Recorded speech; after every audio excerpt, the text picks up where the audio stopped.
Hello, this is Ian, author of the Lean Media book and the founder of two e-commerce businesses that have Shopify stores. Today, I'll be talking about why your Shopify store has high add to cart levels but low purchase levels. That is, it doesn't convert. If this video helps you, please take a moment to like the video and subscribe to the channel, and you're responsible for following relevant terms. So let's take a look at one of my Shopify stores. So you can see I've added something here to the cart. The cart symbol here has a 1 next to it, and this is the item.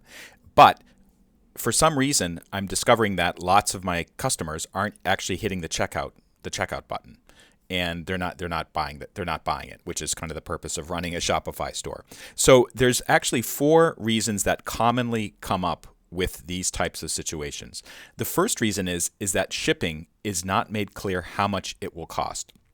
So what happens is they go through the process of adding something to their cart, they check out, they even enter all their information, but then they hit the shipping charges, and they're shocked by the fact that, oh, in addition to buying a $35 package, I also have to pay $10 to get shipping in the United States, and that they just abandon things at that point.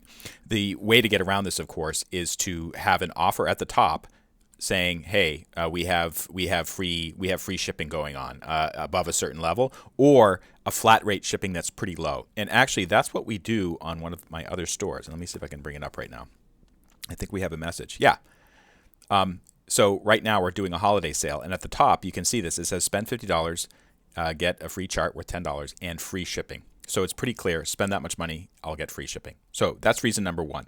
The next thing that comes up sometimes with sites is that the checkout process is messed up. And I actually encountered this today when trying to order something for my son, and the checkout process wouldn't work. I tried it on 4 different browsers, and you'd go through all these different steps. They added extra steps to make sure that you, like a checkbox saying you understood something about the processing time.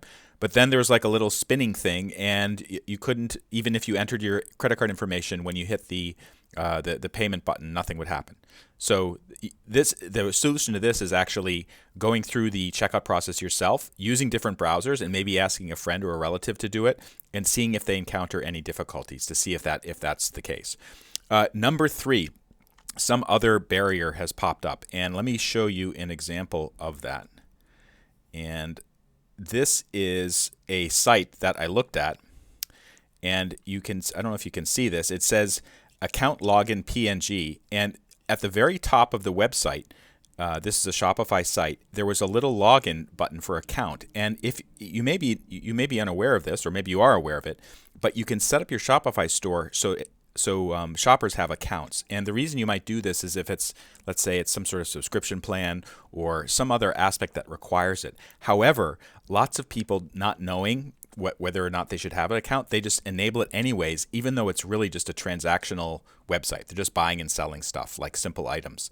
And they already have a connection with the customer via their email address or their telephone number. So if you do have account enabled on your website, I would suggest either hiding it or not using it, because sometimes when people see this and then they go through the checkout process, and at a certain point they're required to log in or create an account, they'll just stop right there because they don't want to create another account. People have too many accounts. They hate dealing with passwords. They hate dealing with things that they come with accounts that they don't like. So that can be another barrier for people actually completing the transaction.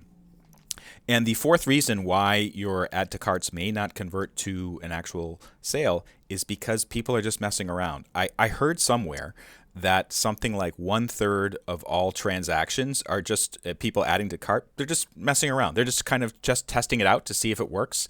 Maybe they're dreamers. They like, adding stuff to their cart, but they actually never seal the deal. And this can be very disappointing for you because you're thinking, hey, they were interested enough in the product to add it to the cart, but they never actually finished selling it.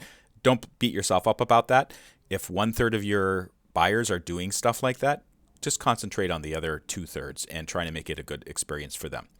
So again, the four things I just covered. There is shipping charges that people are not aware of, and therefore when they hit the checkout screen, they decide to abort. Number 2, there's something wrong with your checkout process, and it's up to you to test it. Number 3, there's some other barrier, such as an account login or something else in the checkout process, the checkout flow, that messes people up. And number 4, people are just kind of messing around, screwing around with your website. They're not really serious buyers, and you don't really need to worry too much about those. Just concentrate on real customers.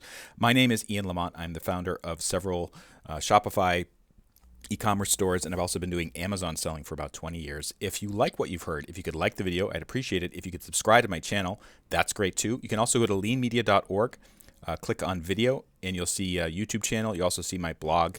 I also have a book about, it's called Lean Media. It's basically making great content that audiences love. And if you could check it out, I'd appreciate it. This is Ian Lamont signing off. Thank you so much for watching.